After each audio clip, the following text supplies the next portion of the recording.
একটু মজার বিষয় হলো ক্যামেরাটিতে থাকছে 46টি অটোফোকাস, যার ফলে নতুনদের পড়তে হবে না কোনো রকম ঝামেলায়। আর এক্সটার্নাল মাইক সাপোর্টের অপশন থাকায় খুব সহজেই কিন্তু কন্টেন্ট ক্রিয়েট করতে পারবেন।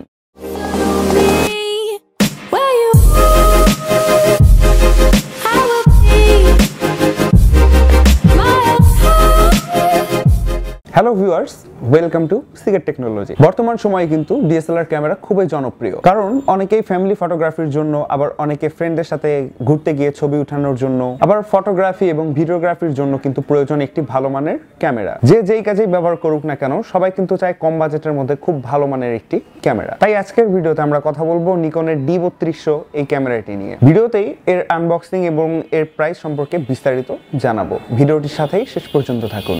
চলুন বক্সটি ওপেন করে দেখি কি কি থাকছে এই বক্সের ভিতরে। বক্সটি ওপেন করে পেয়ে যাচ্ছি একটি সিডি ডিস্ক, যেখান থেকে আপনারা ক্যামেরার ইনফরমেশনগুলো জানতে পারবেন।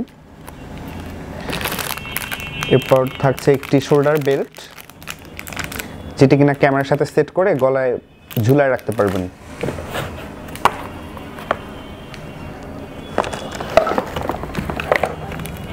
এরপর হচ্ছে এটাই অ্যাডাপ্টার, যেটি দিয়ে ক্যামেরাটিকে চার্জ করতে হয়। এরপর থাকছে একটি পাওয়ার কর্ড, যেটি 2 পিনের। এরপর থাকছে ক্যামেরার একটি ব্যাটারি, যেটা 1030 লিথিয়াম i1 এর একটি ব্যাটারি।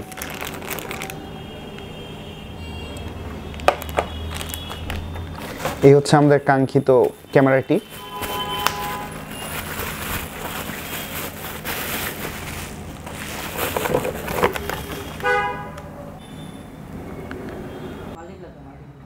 আপনারা দেখতেই পাচ্ছেন ক্যামেরাটির উপরে থাকছে পাওয়ার অফ অন বাটন এবং শাটার বাটন, এবং এর পাশে একটি রেকর্ড বাটন এবং ইনফরমেশন বাটন। এটি রয়েছে মুড ডায়াল বাটন, এবং ক্যামেরাটির সামনের দিকে থাকছে main dial, live button, okay button এবং ডিলেট অপশনের বাটন, এবং বাম দিকে থাকছে play button, menu button, zooming zoom out এবং ইনফরমেশন বাটন।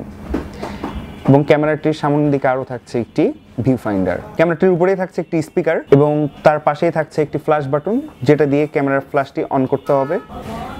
এবং এর পোর্টসের দিকে আসলে একটি এক্সটার্নাল মাইক সাপোর্টের অপশন এবং HDMI এবং USB পোর্ট। ক্যামেরাটির ডান দিকে থাকছে SD কার্ড স্লট, এবং এর নিচের দিকে থাকছে ব্যাটারি টার্মিনাল। এবং ক্যামেরাটিকে স্ট্যান্ডে মাউন্ট করার জন্য এখানে থাকছে একটি পোর্ট। ক্যামেরাটির ফিচারের কথা বলতে গেলে এটিতে থাকছে 24 মেগাপিক্সেলের CMOS DX ফরম্যাট সেন্সর।